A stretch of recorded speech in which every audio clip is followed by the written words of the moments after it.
Hello students, welcome to Dikshant Sarutech. I am assisting your science teacher and we are going to study about the 7th chapter of your science book which name is reproduction. Student आज हम लोग आपके science book के 7वें chapter यानी 7th chapter को पढ़ने जा रहे हैं। ये चैप्टर जो है आपके निजी जीवन से बहुत ही ज़्यादा रिलेट करता है क्योंकि ये हमारे कम्युनिटी, हमारे सोसाइटी के डेवलपमेंट के लिए, हमारे सोसाइटी के ग्रोथ के लिए, हमारे सोसाइटी के जो पॉपुलेशन है उसके इंक्रीमेंट के लिए ये प्रोसेस जो है, ये चैप्टर जो है वो बहुत ही ज़्यादा मायने रखता है। ठीक है, साथ ही साथ ये हमारे बायोलॉजी का पोर्शन रहेगा। इससे पहले हम लोग अपने सेल चैप्टर को कंप्लीट किए हैं और सेल चैप्टर को कंप्लीट करने के बाद हम लोग अब इस रिप्रोडक्शन चैप्टर को पढ़ने के लिए जा रहे हैं। ठीक है, अगर इस चैप्टर के हम समापन के बारे में बात बताएं तो ये चैप्टर जो है टोटल 2 पार्ट में ख़त्म होगा। ये हमारा फर्स्ट पार्ट है और इसके बाद हम लोग अपने इस चैप्टर के सेकेंड पार्ट के बारे में पढ़ेंगे। ठीक है, ये जो चैप्टर है जिसका नाम है रिप्रोडक्शन। तो रिप्रोडक्शन का मतलब होता है कि जब कोई सेम स्पेसीज या कोई एक स्पेसीज के जो आपके पेरेंट्स होते हैं, एक प्रजाति के जो पेरेंट्स होते हैं, चाहे वो एनिमल स्पेसीज के हो, ह्यूमन बीइंग के हो, प्लांट के हो, ठीक है, या आपके बर्ड के हो, तो एक खास प्रकार के स्पेसीज में जो पेरेंट्स होते हैं वो पेरेंट्स फर्टिलाइजेशन के प्रोसेस से, ठीक है, या रिप्रोडक्शन के प्रोसेस से अपने बॉडी के द्वारा, अपने बॉडी के अंदर से, ठीक है, एक नए बेबी का फॉर्मेशन करते हैं, एक यंग वंस का फॉर्मेशन करते हैं, जिससे उनका जो स्पेसीज है, उनकी जो कम्युनिटी है, उनका जो अस्तित्व है, उनका जो एग्जिस्टेंस है वो आगे की तरफ जनरेट होता है, उनका जनरेशन आगे बढ़ता है। इसी प्रोसेस को हम क्या कहते हैं? रिप्रोडक्शन कहते हैं। इसी प्रोसेस को हम क्या कहेंगे? रिप्रोडक्शन कहेंगे। फॉर एग्जाम्पल अगर हम बात बताएं तो आज से 1000 साल पहले भी इंसान थे, आज भी इंसान है और हो सकता है कि 1000 साल बाद भी इंसान रहेंगे। तो इट मीन्स कि ये जो आपके ह्यूमन बीइंग स्पेसीज का जो आपके कंटिन्यूटी है, जो स्पेसीज का आपका एग्जिस्टेंस है, वो 1000 साल पहले भी था, आज भी है, आगे भी रहेगा। ठीक है, तो ये कंटिन्यू जो आपका रह रहा है, ये कंटिन्यू हमारे ह्यूमन बीइंग के जो नंबर्स हैं, जो पॉपुलेशन है, हमारे अर्थ पे एग्जिस्ट कर रहे हैं due to the process of reproduction. ठीक है, जैसे हमारे परदादाजी, हमारे परदादाजी से हमारे दादाजी हैं, हमारे दादाजी से हमारे पिताजी से हम, फिर हमसे हमारे आगे आने वाली जो संतान है, आगे आने वाली जो जनरेशन है, ये आगे आएगी। ठीक है, तो इस तरीके से जनरेशन में आपका जो पीढ़ी दर पीढ़ी आगे बढ़ रही है, ये इसी बायोलॉजिकल प्रोसेस यानी रिप्रोडक्शन से बढ़ती है। ठीक है, तो रिप्रोडक्शन के बारे में ये आपने समझा कि ये आपका बहुत ही इंपॉर्टेंट एक लाइफ प्रोसेस है, जिसको करने से हमारे इस प्रोसेस को करने से हमारे ह्यूमन बीइंग या किसी भी आपके लिविंग थिंग्स के जो आपका यंग वंस है वो प्रोड्यूस होते हैं, उनका जनरेशन जो है वो क्या होता है? आगे बढ़ता है, आगे आपका इंक्रीज करता है। ठीक है, अब रह बात इस चैप्टर के अंदर हम लोग क्या क्या पढ़ेंगे। तो ये जो चैप्टर है, सबसे पहले तो इसको हम लोग 2 पार्ट में ख़त्म करेंगे। ठीक है, ये जो पार्ट हमारा पार्ट 1 है, ठीक है, और इसके बाद हम लोग बात करेंगे अपने पार्ट 2 के बारे में। जो हम लोग का पार्ट 2 रहेगा उसके बारे में, उसमें हम लोग क्या पढ़ेंगे उसी चैप्टर में बात करेंगे। लेकिन पार्ट 1 में सबसे पहले आपको बताएं तो अभी हम लोग बात करेंगे इंट्रोडक्शन के बारे में, कि रिप्रोडक्शन का इंट्रोडक्शन हम लोग किस प्रकार से करेंगे। साथ ही साथ फिर हम लोग बात करेंगे मोड्स ऑफ रिप्रोडक्शन के बारे में। ठीक है, कि रिप्रोडक्शन के मोड्स के आपके कौन कौन से होते हैं। तो मोड्स ऑफ रिप्रोडक्शन में हम लोग 2 तरह के रिप्रोडक्शन के बारे में पढ़ेंगे। एक आपका होगा सेक्सुअल रिप्रोडक्शन, ठीक है, और दूसरा होगा असेक्सुअल रिप्रोडक्शन। ठीक है, उसके बाद हम बात करेंगे फर्टिलाइजेशन के बारे में, जिसमें हम लोग 2 प्रकार के फर्टिलाइजेशन के बारे में बात करेंगे। एक होगा इंटरनल फर्टिलाइजेशन, ठीक है, और दूसरा होगा एक्सटर्नल फर्टिलाइजेशन। इंटरनल फर्टिलाइजेशन और एक्सटर्नल फर्टिलाइजेशन को पढ़ने के बाद हम लोग बात करेंगे विविपेरस एंड ओविपेरस एनिमल्स के बारे में। ठीक है, विविपेरस एंड ओविपेरस एनिमल्स के बारे में बात करेंगे। ठीक है, उसके बाद हम लोग बात करेंगे अपने रिप्रोडक्शन इन ह्यूमन बीइंग के बारे में। ठीक है, रिप्रोडक्शन इन ह्यूमन बीइंग की रिप्रोडक्शन में हम लोग अपने मेल रिप्रोडक्टिव सिस्टम और फीमेल रिप्रोडक्टिव सिस्टम दोनों के बारे में पढ़ेंगे, जिसमें हम लोग बात करेंगे इसी पार्ट में मेल रिप्रोडक्टिव सिस्टम के बारे में, मेल रिप्रोडक्टिव सिस्टम के बारे में। और मेल रिप्रोडक्टिव सिस्टम के बाद हम लोग अपने अगले पार्ट से यानी कि पार्ट 2 से हम लोग स्टार्ट करेंगे अपने फीमेल रिप्रोडक्टिव सिस्टम को। उसके बाद उसमें हम लोग अपने क्लोनिंग, टेस्ट ट्यूब, मेटामॉर्फोसिस, ठीक है, और reproduction in frogs, reproduction in fish, इन सब टॉपिक के बारे में हम लोग अपने पार्ट 2 में चर्चा करेंगे। ठीक है, तो आइए स्टार्ट करते हैं हम लोग अपने इस रिप्रोडक्शन चैप्टर के पार्ट 1 के सबसे फर्स्ट यानी अपने चैप्टर के इंट्रोडक्शन को। ठीक है, कि हमारे चैप्टर का इंट्रोडक्शन है क्या। देखिए, बहुत सारे आपके बॉडी में बहुत सारे ऐसे लाइफ प्रोसेस होते हैं, ठीक है, जो हमको जिंदा रखने के लिए क्या करते हैं, हेल्पफुल होते हैं। जैसे मान लीजिए हमारे बॉडी में आपका रेस्पिरेशन होता है, हमारे बॉडी में ब्रीदिंग होता है, हमारे बॉडी में डाइजेशन होता है, एक्सक्रेशन होता है, ठीक है, बहुत सारे सर्कुलेशन होता है, बहुत सारे ऐसे प्रोसेस होते हैं जो हमारे बॉडी को हमको जिंदा रखने के लिए आपका क्या होते हैं, रिस्पॉन्सिबल होते हैं। हम जितने भी लिविंग ऑर्गेनिजम्स होते हैं सबका एक आपका जीवन काल भी होता है, सबको जन्म लेना है, सबको बड़ा होना है, फिर एक ना एक दिन सबको क्या होना है, मर जाना है। लेकिन जन्म लेने और मरने के बीच में एक ऐसा प्रोसेस होता है जब ह्यूमन बीइंग क्या करते हैं, एक प्रोसेस से अपने बॉडी के द्वारा एक न्यू बेबी का फॉर्मेशन करते हैं, एक न्यू बेबी का प्रोडक्शन करते हैं। ठीक है, और इसी प्रोसेस को हम क्या कहते हैं, रिप्रोडक्शन कहते हैं। ठीक है, तो क्या हो गया, हमारा रिप्रोडक्शन का जो प्रोसेस है, ये प्रोसेस क्या करता है, तो हमारे जीवन को कंटिन्यू रखने में, हमारे जीवन को कंटिन्यू रखने में हेल्प करता है। फॉर एग्जाम्पल मान लीजिए कि मेरे परदादा जी नहीं हैं या मेरी दादी नहीं है, तो मेरे परदादा जी नहीं हैं लेकिन फिर भी आज हम हैं। ठीक है, लेट्स सपोज कि आज हम हैं, हम भी कभी ना कभी मर जाएंगे तो मेरी आगे आने वाली संतान रहेगी।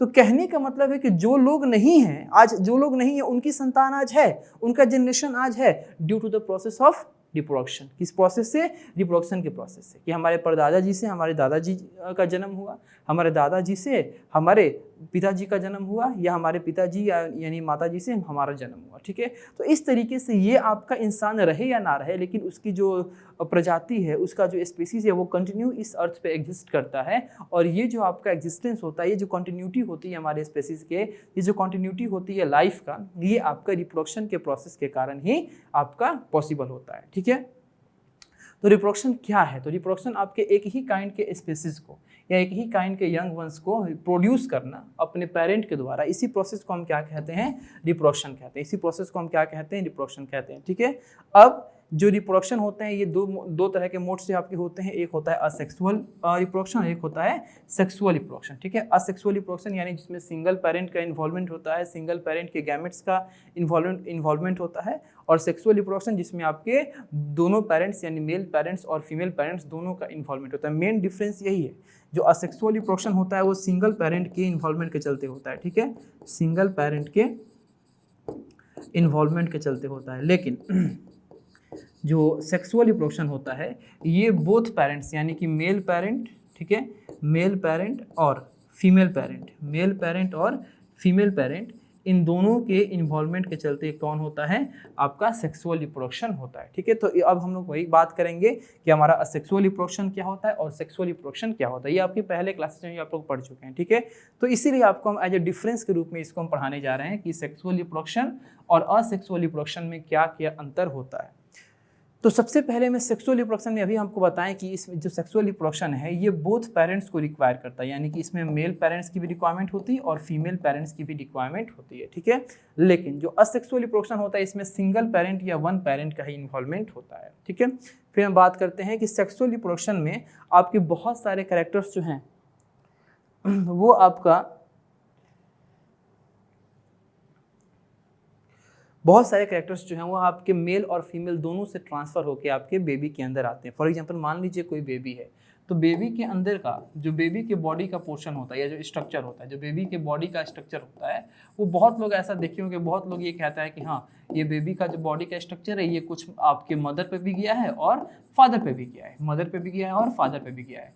तो एक बेबी का जन्म हो रहा है, एक बच्चे का जन्म हो रहा है, तो उसके बॉडी के ऊपर या तो फिजिकल या तो उसके इंटरनल या एक्सटर्नल, तो उसके बॉडी के ऊपर दिखने वाला जो प्रॉपर्टी है, जो उसके बॉडी के ऊपर देख रहा है, नाक, मुंह, आँख, कान, ठीक है, गोरापन, बाल का स्टाइल है ना, तो ये जो बॉडी का जो आपका फिजिकल प्रॉपर्टी है, उस फिजिकल प्रॉपर्टी के बेसिस पे बहुत ऐसा कहा जाता है कि माता जी का ये है, ये आप तो माता जी का है, नाक का साइज माता जी का है, बाल का तरीका पिताजी का है, ये बहुत कुछ ऐसा प्रॉपर्टी जो माता जी पिताजी दोनों से मिलता है। तो ये माता पिता दोनों के कैरेक्टर का मिश्रण जो है वो बेबी के अंदर आता है। तो ये किस मोड्स के रिप्रोडक्शन के चलते आता है, तो सेक्सुअल रिप्रोडक्शन के चलते आता है। ठीक है, उसी प्रकार असेक्सुअल रिप्रोडक्शन में आपका जो इन्फॉर्मेशन आता है बोथ पेरेंट्स का नहीं आता है।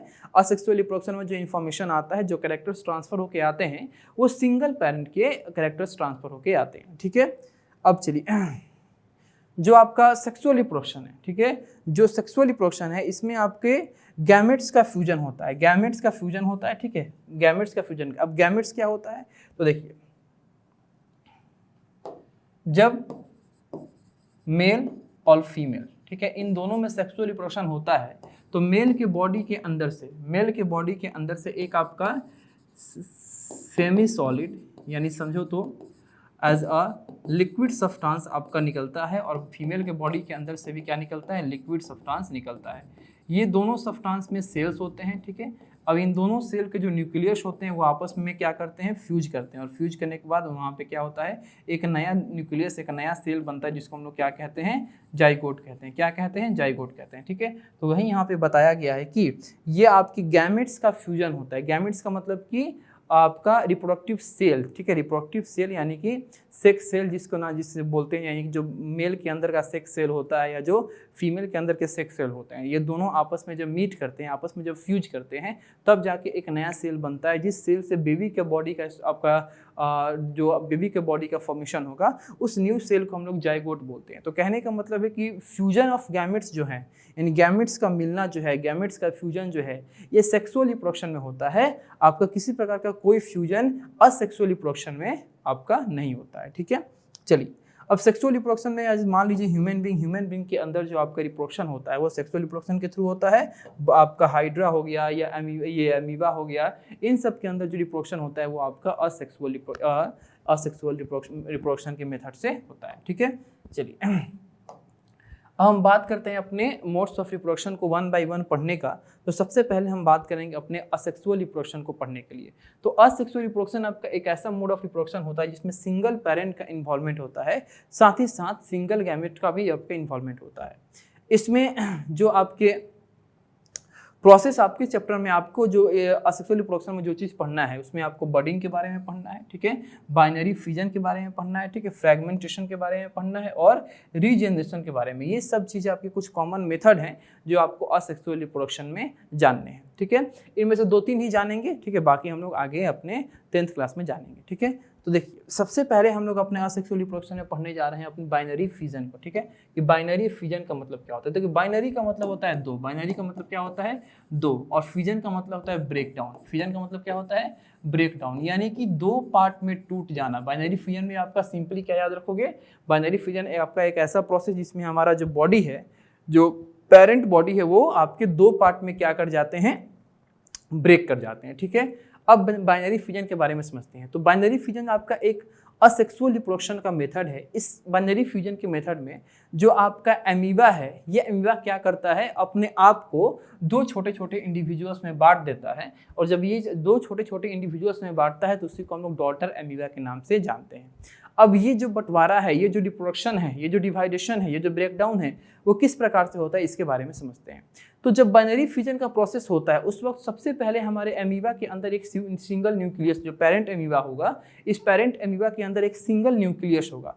सबसे पहले तो वो न्यूक्लियस अपने आप को डिवाइड करेगा। ठीक है, वो न्यूक्लियस क्या करेगा, अपने आप को डिवाइड करके दो न्यूक्लियाई में क्या करेगा, चेंज करेगा। ठीक है, अब जब दो न्यूक्लियस डिवाइड होंगे तो साइटोप्लाज्म भी क्या होगा, जिस साइटोप्लाज्म में हमारा वो न्यूक्लियस था, तो साइटोप्लाज्म भी क्या होगा, आपका डिवाइड होगा। अब जब साइटोप्लाज्म डिवाइड होगा दो पार्ट में, हर एक पार्ट में एक एक न्यूक्लियस चला जाएगा। दोनों पार्ट में आपका, दोनों पार्ट ऑफ साइटोप्लाज्म में क्या हो जाएगा, एक एक न्यूक्लियस चला जाएगा।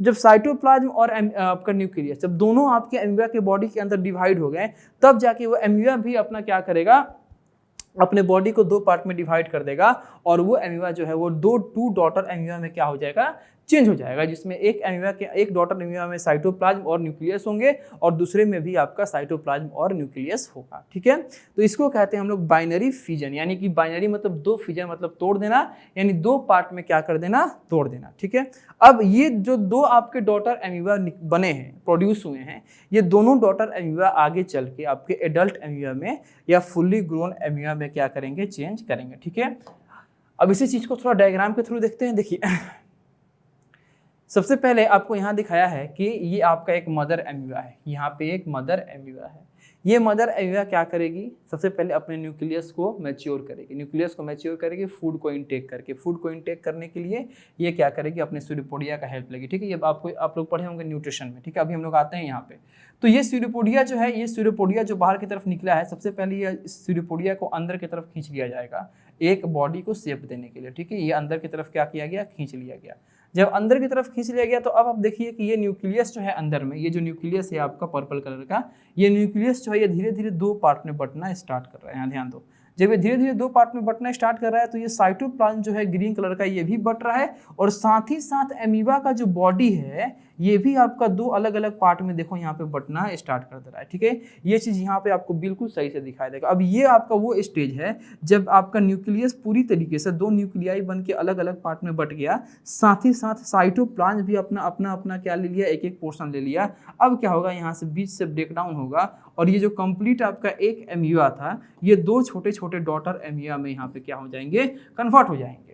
और ये दो छोटे छोटे डॉटर एमिबा जो है यही चल के आगे क्या बनेंगे, दो आपके फुल्ली ग्रोन एमिबा या मैच्योर्ड एमिबा में क्या होंगे, कन्वर्ट होंगे। ठीक है, इस तरीके से हमारे एमिबा के अंदर क्या होता है, बाइनरी फिजन का प्रोसेस होता है।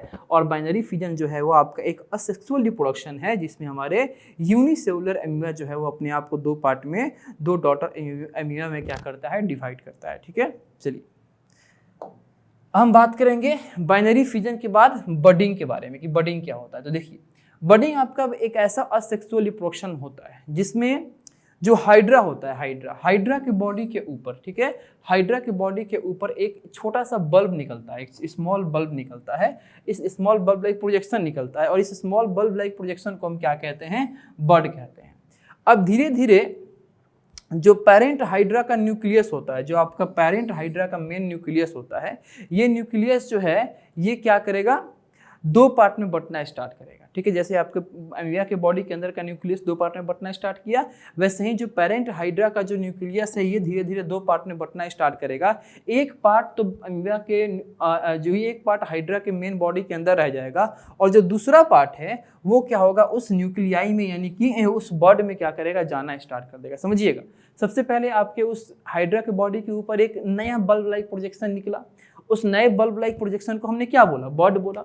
अब जो आपका हाइड्रा के बॉडी के अंदर का जो मेन न्यूक्लियस होता है, ये न्यूक्लियस भी क्या करता है, अपने आप को दो पार्ट में बांटता है। ठीक है, जो ये न्यूक्लियस अपने आप को दो पार्ट में बांटता है तो एक पार्ट जो यानी जो न्यूक्लियाई होता है, दोनों अब दो न्यूक्लियाई हो गए तो एक न्यूक्लियाई जो होगा वो उस बर्ड में जाएगा। बर्ड में जाएगा तो बर्ड को क्या मिल जाएगा, न्यूक्लियस मिल जाएगा। बर्ड को क्या मिल जाएगा, न्यूक्लियस मिल जाएगा। जब न्यूक्लियस मिल जाएगा तो कुछ समय बाद जब आपका बर्ड जो है वो ग्रो करना स्टार्ट करेगा और पूरी तरीके से ग्रो कर जाएगा।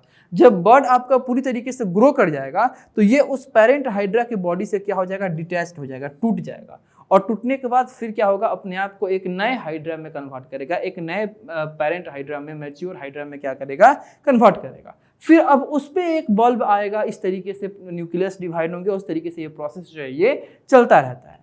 तो चूंकि यहाँ पे जो आपका रिप्रोडक्शन हो रहा है वो बर्ड के हेल्प से हो रहा है कि बर्ड आपका जनरेट हो रहा है, फिर बर्ड आपका न्यूक्लियस की मदद से मैच्योर कर रहा है, मैच्योर करने के बाद टूट रहा है। इसलिए इस प्रोसेस को हम लोग क्या बोलते हैं, बर्डिंग के नाम से जानेंगे। इस प्रोसेस को हम लोग किस नाम से जानेंगे, बर्डिंग के नाम से। अब इसी चीज़ को थोड़ा सा हम लोग इसको डायग्राम के माध्यम से देखते हैं। देखिए, सबसे पहले यहाँ पे आपको दिखाया गया है एक पेरेंट हाइड्रा, एक यहाँ पे बिल्कुल न्यू सा एक पेरेंट हाइड्रा है। अब ये जो पेरेंट हाइड्रा है इसके बॉडी के ऊपर, ये जो पेरेंट हाइड्रा इसके बॉडी के ऊपर एक बल्ब लाइक प्रोजेक्शन निकला है। देखिए ध्यान से यहाँ पे, ठीक है, एक छोटा सा बल्ब लाइक प्रोजेक्शन निकला है जिसको हम लोग क्या नाम दिए हैं, बर्ड। अब यही क्या हो गया, बर्ड हो गया। ठीक है, ये बर्ड हो गया। अब देखो धीरे धीरे क्या हो रहा है, आपका बर्ड क्या कर रहा है, डेवलप कर रहा है। बर्ड क्या कर रहा है, डेवलप कर रहा है। देखो यहाँ पे क्या हो रहा है, बर्ड जो है पूरी तरीके से क्या हो रहा है, डेवलप हो रहा है। ठीक है, जब डेवलप हो रहा है तो अब ये बर्ड क्या होगा, जब पूरी तरीके से मैच्योर हो जाएगा तो यहाँ से देखिए, यहाँ से क्या हो रहा है, टूट जाएगा। जब यहाँ से टूट जाएगा, टूटने के बाद ये क्या अलग निकल जाएगा, अलग निकल जाएगा तो फिर ये जहाँ पे गिरेगा या जहाँ जाएगा वहाँ पे अपने फेवरेबल कंडीशन को एक्वायर करेगा और फेवरेबल कंडीशन को एक्वायर करके और ये न्यू हाइड्रा में क्या होगा, कन्वर्ट होगा।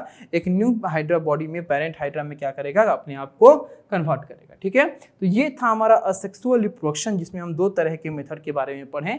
पहला हो गया बाइनरी फ्यूजन और दूसरा हो गया अपना बर्डिंग के बारे में।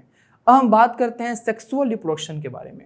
तो सेक्सुअल रिप्रोडक्शन आपका एक ऐसा मोड ऑफ रिप्रोडक्शन होते हैं जिसमें आपके दो इंडिविजुअल्स यानी दो आपके मेंबर्स जो होते हैं ये आपके इन्वॉल्व होते हैं। एक उसमें मेल होते हैं और दूसरा होता है फीमेल। तो एक मेल होता है और दूसरा क्या होता है, फीमेल। इन दोनों मेंबर्स या इन दोनों इंडिविजुअल्स के इन्वॉल्वमेंट से ही क्या होते हैं, एक न्यू इंडिविजुअल का फॉर्मेशन होता है, एक न्यू बेबी का फॉर्मेशन होता है, एक न्यू यंग वंस का क्या होता है, फॉर्मेशन होता है। ठीक है, अब देखिए ये दोनों इंडिविजुअल जो हैं इनके इन्वॉल्वमेंट का मतलब क्या होता है। तो दोनों इंडिविजुअल्स के इन्वॉल्वमेंट का मतलब होता है कि दोनों इंडिविजुअल्स जो हैं यानी कि मेल और फीमेल ये रिप्रोडक्टिव सेल को प्रोड्यूस करते हैं। ठीक है, इन दोनों के द्वारा अपने अपने बॉडी से रिप्रोडक्टिव सेल को प्रोड्यूस किया जाता है। ठीक है, जिस रिप्रोडक्टिव सेल को हम क्या कहते हैं, गैमेट्स कहते हैं। यानी कि रिप्रोडक्टिव सेल का मतलब कि वैसे सेल जो रिप्रोडक्शन के दौरान फ्यूजन होने में क्या होते हैं, आपके काम आते हैं। ठीक है, उसको हम लोग क्या बोलते हैं, रिप्रोडक्टिव सेल्स बोलते हैं। तो सेक्सुअल रिप्रोडक्शन में हमारे ये इंडिविजुअल्स का इन्वॉल्वमेंट जरूरी क्यों है। तो सेक्सुअल रिप्रोडक्शन में इंडिविजुअल्स का इन्वॉल्वमेंट जरूरी इसलिए है क्योंकि ये दोनों इंडिविजुअल्स क्या करते हैं, अपने अपने बॉडी से रिप्रोडक्टिव सेल्स को प्रोड्यूस करते हैं। और ये जो रिप्रोडक्टिव सेल्स होते हैं इसी को हम क्या बोलते हैं, गैमेट्स के नाम से जानते हैं। मेल के द्वारा जो प्रोड्यूस किया जाएगा उसको मेल गैमेट्स बोलेंगे और फीमेल के द्वारा जो प्रोड्यूस किया जाएगा उसको हम लोग फीमेल गैमेट्स के नाम से बोलेंगे। अब जो मेल गैमेट्स होते हैं उसको हम लोग स्पर्म बोलते हैं और जो फीमेल गैमेट्स होते हैं उनको हम लोग एग या ओवम बोलते हैं। एग बोलते हैं या ओवम बोलते हैं। ये मेल गैमेट और फीमेल गैमेट आपस में फ्यूज करते हैं तो एक न्यू सेल बनाते हैं, जो सेल हमारे बेबी का स्ट्रक्चरल यूनिट होता है जिसको हम लोग क्या बोलते हैं, जाइगोट बोलते हैं। अब जिस प्रोसेस से ये आपके मेल गैमेट और फीमेल गैमेट में फ्यूजन होता है और जाइगोट का फॉर्मेशन होता है, इस प्रोसेस को हम लोग क्या बोलते हैं, फर्टिलाइजेशन बोलते हैं। क्या बोलते हैं, फर्टिलाइजेशन बोलते हैं। ठीक है, अब ये जो न्यू सेल का फॉर्मेशन हुआ है यानी कि जाइगोट का फॉर्मेशन हुआ है, यही जाइगोट आगे चल के क्या बनेगा, एम्ब्रियो बनेगा। एम्ब्रियो से वो क्या बनेगा, फीटस बनेगा और फीटस से कन्वर्ट होकर क्या बनेगा, एक न्यू बेबी या न्यू इंडिविजुअल बनेगा। ठीक है, तो ये होता है हमारा सेक्सुअल रिप्रोडक्शन। ठीक है, अब हम बात करेंगे कि ये जो हमारे फर्टिलाइजेशन होते हैं, ठीक है, ये जो फर्टिलाइजेशन होते हैं हमारे मेल गैमेट और फीमेल गैमेट में फ्यूजन जो होता है ये कितने तरह से होता है। तो जो फर्टिलाइजेशन होते हैं वो दो तरीके के होते हैं। एक या तो मदर बॉडी के अंदर हो फर्टिलाइजेशन हो और एक मदर बॉडी के बाहर फर्टिलाइजेशन हो। ठीक है, तो ये जो दो तरीके का फर्टिलाइजेशन होता है उसमें हम लोग का आपका आता है, फर्स्ट आपका इंटरनल फर्टिलाइजेशन और दूसरा होता है एक्सटर्नल फर्टिलाइजेशन। इंटरनल यानी कि something which is related to the inside the body. ठीक है, और external which is related to the outside the body. ठीक है, तो एक ये इंटरनल फर्टिलाइजेशन आपका एक ऐसा फर्टिलाइजेशन होता है जिसमें जो आपके मेल गैमेट और फीमेल गैमेट का इन्वॉल्वमेंट होता है, ये फीमेल बॉडी के अंदर होता है। फीमेल बॉडी के अंदर आपका जो फीमेल बॉडी के अंदर जब आपके मेल गैमेट और फीमेल गैमेट क्या करते हैं, फ्यूज करते हैं, तब आपका होता है इंटरनल फर्टिलाइजेशन। और एक्सटर्नल फर्टिलाइजेशन जब मेल गैमेट और फीमेल गैमेट फीमेल बॉडी के बाहर किसी सेफ प्लेस पे क्या करते हो, फ्यूज करते हो, उसको हम लोग बोलते हैं एक्सटर्नल फर्टिलाइजेशन। ठीक है, अब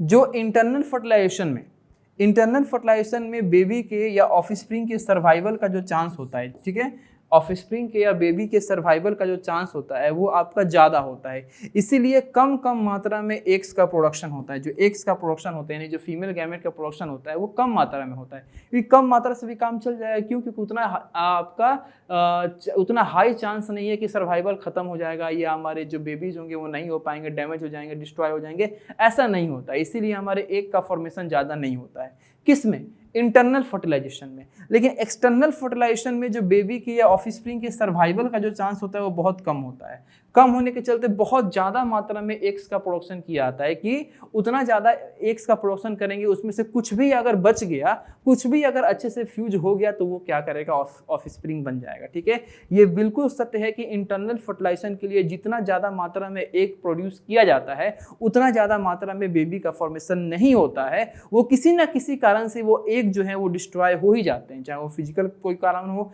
इन्वायरमेंटल कोई कारण हो या कोई एक्सटर्नल फैक्टर हो। ठीक है, तो वो किसी न किसी रीजन से, किसी न किसी कारण से वो जो आपके outside of the mother body जो एग का प्रोडक्शन होता है वो किसी न किसी रीजन से डिस्ट्रॉय हो ही जाता है। इसीलिए एक्सटर्नल फर्टिलाइजेशन जहाँ भी होता है वहाँ पे मदर के द्वारा जो आपके एग का फॉर्मेशन किया जाता है वो बहुत ही ज़्यादा मात्रा में किया जाता है। ठीक है, अब इंटरनल फर्टिलाइजेशन में कौन कौन से ऑर्गेनिजम्स आते हैं? तो इंटरनल फर्टिलाइजेशन को करने वाले आते हैं ह्यूमन बॉडी, काउस, ठीक है, हैंस, ऑर्गेनिजम्स लाइक ये जो ऐसे ऑर्गेनिजम्स है ये क्या होते हैं? इंटरनल फर्टिलाइजेशन को शो करते हैं। और एक्सटर्नल फर्टिलाइजेशन में आते हैं फिश, मछली, फ्रॉग, स्टार फिश, ये जो हैं ये क्या होते हैं? आपके एक्सटर्नल फर्टिलाइजेशन को शो करते हैं, ठीक है। जैसे मान लीजिए फिश का हम बात करें तो फिश में अभी आपकी जो मेल फिश होती हैं, ये मेल फिश क्या करती हैं? जो हमारा शोर होता है यानी जो किनारा होता है वहाँ जाके बहुत सारे अंडे को प्रोड्यूस करती हैं, बहुत सारे एग को देती हैं, और वो उस एग के ऊपर ये मेल फिश क्या करते हैं? जाके अपने स्पर्म को क्या करते हैं? वहाँ डोनेट करते हैं, और वहाँ पे आपका फ्यूजन होता है मेल फिश और फीमेल फिश के आपका ये गैमेट्स में फ्यूजन होता है, और फिर वहाँ पे जो कुछ बच जाते हैं, फ्यूजन वाले एग जो बच जाते हैं, उनमें क्या होता है? उनसे क्या होता है? न्यू बेबी का फॉर्मेशन होता है। चलिए अब हम बात करते हैं कि जब हमारा फर्टिलाइजेशन हो गया, मान लीजिए कि फर्टिलाइजेशन हो गया, तो फर्टिलाइजेशन होने के बाद जो आपका बेबी का फॉर्मेशन होता है, बेबी का जो प्रोडक्शन होता है, वो भी दो तरीके से होता है। बहुत सारे ऐसे ऑर्गेनिज्म होते हैं जो डायरेक्ट बच्चे को जन्म देते हैं, बेबी को क्या करते हैं? जन्म देते हैं। और बहुत सारे ऐसे ऑर्गेनिज्म होते हैं जो डायरेक्ट बेबी को जन्म नहीं देते हैं, वो एग ले करते हैं, और उस एग के मैच्योर होने के बाद मतलब एग के अंदर जब बेबी मैच्योर हो जाएगा, तो एग के अंदर के बेबी को मैच्योर होने के बाद वो बेबी क्या करता है? उस अंडे को तोड़ के, उस एग को तोड़ के बाहर निकलता है, ठीक है। तो दो तरीके से बेबी का प्रोडक्शन होता है, दो तरीके से ऑफस्प्रिंग का प्रोडक्शन होता है। पहला बाई डायरेक्ट गिविंग बर्थ, और दूसरा हो गया बाई लेइंग एग्स। तो वैसे एनिमल्स जो अंडा देके अपने रिप्रोडक्शन के प्रोसेस को पूरा करते हों, एग ले करके अपने रिप्रोडक्शन के प्रोसेस को पूरा करते हों, उनको हम बोलते हैं ओविपेरस एनिमल। क्या बोलते हैं? ओविपेरस एनिमल्स, ठीक है। और वैसे एनिमल्स जो डायरेक्ट बेबी को जन्म देके, जो डायरेक्ट बेबी को बर्थ देके अपने रिप्रोडक्शन के प्रोसेस को पूरा करते हों, उनको हम लोग बोलेंगे विविपेरस एनिमल्स, ठीक है। देखिए बहुत सारे बच्चे इनमें थोड़ा सा गड़बड़ कर जाते हैं कि ओविपेरस अभी तो याद रहता है, लेकिन बहुत दिन बाद आप लोग भूल जाएंगे। तो ना भूलने के लिए आपको एज ए ट्रिक हम बता देते हैं कि एग में फर्स्ट लेटर क्या है? ई क्या है? वॉवेल है। ई क्या है? आपका वॉवेल है। और मेथड आपके कौन कौन से हैं? दो। एक आपका है ओविपेरस और एक आपका है विविपेरस। अब इसमें देखिए कि किसके फर्स्ट लेटर में आप वॉवेल आ रहा है, ठीक है।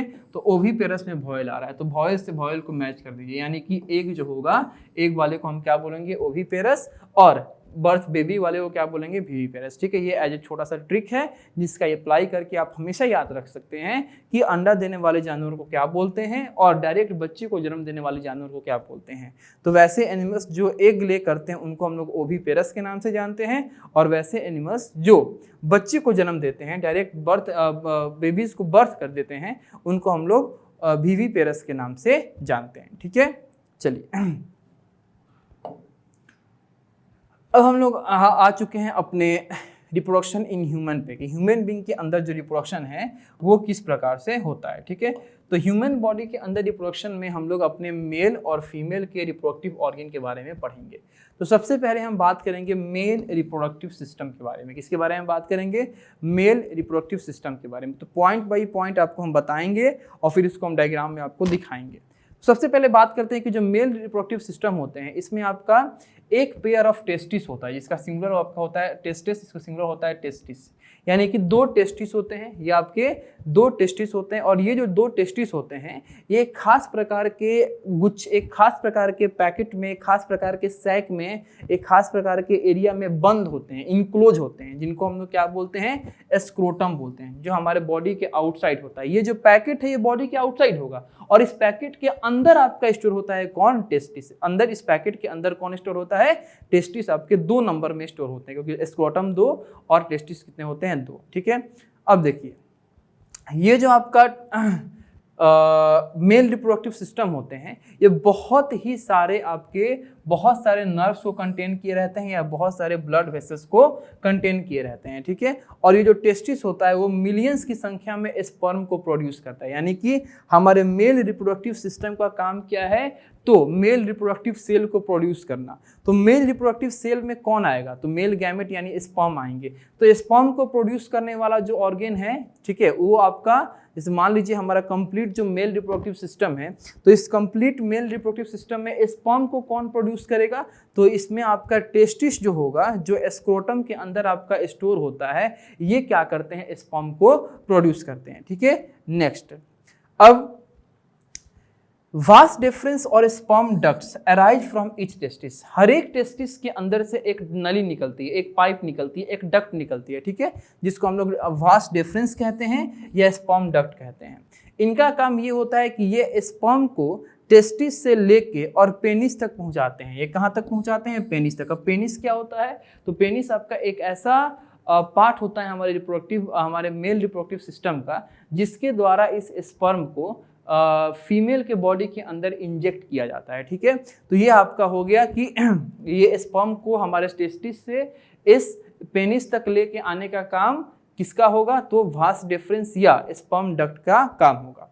अब ये दो जो आपके स्पर्म डक्ट होते हैं, यानी जो दो वास डिफरेंस होते हैं, ये दोनों आपका यूरेथ्रा में ओपन होते हैं। कहाँ ओपन होते हैं, यूरेथ्रा में। ठीक है, और यूरेथ्रा में होने के बाद ये आपके पेनिस तक आपका क्या होते हैं, पास होते हैं। ठीक है, नेक्स्ट, पेनिस जो होता है ये आपका मेल कपल्टरी ऑर्गन होता है, मेल कपल्टरी ऑर्गन होता है। ठीक है, यानी कि ये आपका एक मस्कुलर ऑर्गन होता है, जिसका काम है कि ये स्पर्म को क्या करता है, फीमेल के बॉडी के अंदर क्या करता है, इंजेक्ट करता है, फीमेल के बॉडी के अंदर डालता है। ठीक है, नेक्स्ट, स्पर्म क्या होता है, तो स्पर्म यानी कि अभी तक आप लोग स्पर्म के बारे में क्या जानते हो, तो स्पर्म जो होता है वो आपका मेल रिप्रोडक्टिव सेल होता है, जिसको हम लोग मेल गैमेट्स के नाम से जानते हैं। ठीक है, तो जो स्पर्म होता है वो आपका एक सिंगल सेल्ड आपका पार्ट होता है। ठीक है, सिंगल सेल यानी कि सिंगल सेल या स्पर्म होता है, जिसके 3 पार्ट होते हैं। इस स्पर्म के 3 पार्ट होते हैं। एक स्पर्म का हेड होता है, ठीक है, जो न्यूक्लियस के साथ होता है, स्पर्म का एक मिडिल पीस होता है, और फिर आपका स्पर्म का एक लॉन्ग टेल होता है। ठीक है, अब इन तीनों का अपना अपना फंक्शन होता है। जो लॉन्ग टेल होता है ये स्पर्म को क्या करता है, हेल्प करता है कहाँ तक पहुँचने में, से एग तक पहुँचने में, यानी कि फीमेल गैमेट तक पहुँचने में। और जब स्पर्म को फीमेल गैमेट तक पहुंचा देता है तो फिर वहां से वो हट जाता है, जो टेल है वो हट जाता है। फ्यूजन कौन करता है, तो फ्यूजन सिर्फ हेड करता है। क्यों, क्योंकि हेड में क्या होते हैं, न्यूक्लियस होते हैं। ठीक है, तो ये आपका होता है मेल रिप्रोडक्टिव सिस्टम। इसके बारे में और आपको हम डायग्राम के थ्रू बताने का प्रयास करेंगे। तो मेल रिप्रोडक्टिव सिस्टम है, आप यहाँ देख सकते हैं। सबसे पहले हम टेस्टिस दिखाएंगे कि टेस्टिस कहाँ होते हैं और स्क्रोटम कहाँ होता है। तो देखिए, यह आपका एक आउटर पैकेज, आउटर सैक निकला हुआ है, जिसके अंदर आपका ये क्या है, टेस्टिस है। जिसके अंदर क्या है, एक ही आपको हम दिखा रहे हैं। ठीक है, जिसके अंदर क्या है, टेस्टिस है। अब इस टेस्टिस के अंदर से देखिए यहाँ पे एक पाइप निकला, आपको दिख रहा होगा, एक यहाँ से पाइप निकला है, जिस पाइप को हम क्या बोले हैं, स्पर्म डक्ट बोले हैं। क्या बोले हैं, स्पर्म डक्ट बोले हैं। अब ये जो आपका स्पर्म डक्ट है, ये देखिए कुछ ब्लैडर या ग्लैंड से होते हुए क्या कर रहा है, बाहर आ रहा है। अब ये ब्लैडर या ग्लैंड्स का काम क्या होता है कि स्पर्म को मैच्योर करते हैं। ये क्या करते हैं, स्पर्म जो निकलता है ना इस टेस्टिस से, तो वो उतना मैच्योर नहीं होता है कि एक के साथ वो आपका फ्यूजन करके और जाइगोट का फॉर्मेशन कर दे। तो इस ग्लैंड्स का काम ये है कि ये उस स्पर्म को मैच्योर करके क्या बनाता है, सीमेन बनाता है। यानी कि जो आपका स्पर्म निकलेगा हमारे पेनिस के द्वारा फीमेल बॉडी के अंदर इंजेक्ट होने के लिए, सीमेन नाम से निकलेगा। तो स्पर्म को सीमेन बनाने का काम होता है इसी सब ग्लैंड्स का। ये ग्लैंड्स क्या करते हैं, स्पर्म को सीमेन में कन्वर्ट करते हैं। अब ये स्पर्म ग्लैंड्स के पास के बाद जब गुजरेगा तो ये सीमेन के नाम से कहा जाएगा, और सीमेन के नाम से कहा जाने के बाद ये कहाँ आएगा, पेनिस में। और पेनिस आपका एक ऐसा ऑर्गन होता है जो क्या करता है, यूरेथ्रा के थ्रू क्या करता है, ये स्पर्म को क्या करता है, फीमेल बॉडी के अंदर इंजेक्ट करता है। ठीक है, तो ये है हमारा मेल रिप्रोडक्टिव सिस्टम। ठीक है, चलिए अब हम बात करेंगे कि मेल रिप्रोडक्टिव सिस्टम के द्वारा जो मेल रिप्रोडक्टिव सेल को प्रोड्यूस किया गया, यानी मेल गैमेट को प्रोड्यूस किया गया, इसके स्ट्रक्चर और पार्ट के बारे में। तो मेल गैमेट में सबसे पहले आपको बताया था कि 3 आपके पार्ट होते हैं। एक होता है मेल गैमेट का हेड, जो जिसके अंदर न्यूक्लियस होता है। दूसरा होता है मेल गैमेट का मिडिल पोर्शन, जिसके पास, ठीक है, ये माइटोकॉन्ड्रिया। और तीसरा होता है मेल गैमेट का टेल। अब टेल का काम ये होता है मेल गैमेट का कि ये टेल क्या करता है, उसको पुश करके, स्पर्म को पुश करके और फीमेल गैमेट यानी कि ओवम या एग तक पहुंचाता है। और ओवम या एग तक पहुंचाने के बाद खुद वहां से वो डी अटैच हो जाता है और जो हेड होते हैं स्पर्म के, उस हेड के अंदर जो न्यूक्लियस होते हैं वो उस ओवम के साथ फ्यूज करके उस आपके फीमेल रिप्रोडक्टिव सेल यानी फीमेल गैमेट के साथ फ्यूज करके और जाइगोट का फॉर्मेशन करते हैं और वही जो जाइगोट जो है वो उस फीमेल बॉडी के अंदर या बाहर आगे चल के बेबी का फॉर्मेशन करता है। ठीक है, तो ये था हमारा इस पार्ट के रिप्रोडक्टिव सिस्टम इन ह्यूमन में आपके मेल रिप्रोडक्टिव सिस्टम के बारे में, जो कि हम लोग पढ़े मेल रिप्रोडक्टिव सिस्टम के बारे में। ठीक है, अब हम लोग इस पार्ट को यहीं क्या करते हैं, खत्म करते हैं। अब यहाँ से हम लोग अगले पार्ट में जब पहुँचेंगे तो वहाँ पे हम लोग फीमेल रिप्रोडक्टिव सिस्टम के बारे में पढ़ेंगे। फिर हम लोग अपने टेस्ट ट्यूब, क्लोनिंग और मेटामॉर्फोसिस को पढ़ के और इस चैप्टर के एक्सप्लेनेशन को बहुत ही अच्छे तरीके से कंप्लीट करने का प्रयास करेंगे। ठीक है, तब तक के लिए थैंक यू सो मच और मन लगा के पढ़िए और मिलते हैं आपसे इसी चैप्टर के अगले पार्ट में।